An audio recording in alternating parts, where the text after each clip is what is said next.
الحمد لله رب العالمين والصلاة والسلام على سيد المرسلين وعلى آله وصحبه أجمعين أما بعد.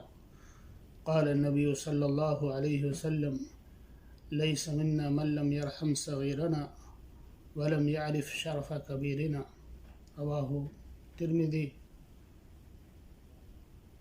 اللہ کے نبی صلی اللہ علیہ وسلم فرماتے ہیں وہ شخص ہم میں سے نہیں ہے جو چھوٹوں پر رحم نہیں کرتا ہے، شفقت و محبت کا معاملہ نہیں کرتا ہے، اور اسی طرح سے وہ شخص بھی ہم مسلمانوں میں سے نہیں ہے جو بڑوں کی تعظیم و توقیر نہیں کرتا ہے۔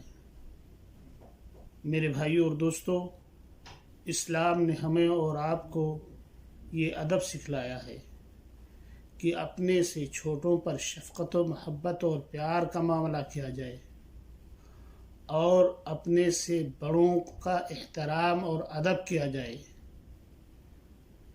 یہ میرے بھائیوں اور دوستو ہمیں اور آپ کو جاننا چاہیے کہ کہیں پر بھی اگر وہ ہم سے چھوٹے مل رہے ہیں تو اس کا بھی خیال رہے، اور ہم سے بڑے بھی مل رہے ہیں ان کا بھی خیال رہے۔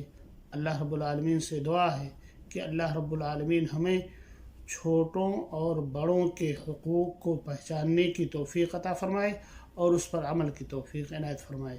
آمین۔ وآخر دعوانا الحمد للہ رب العالمین۔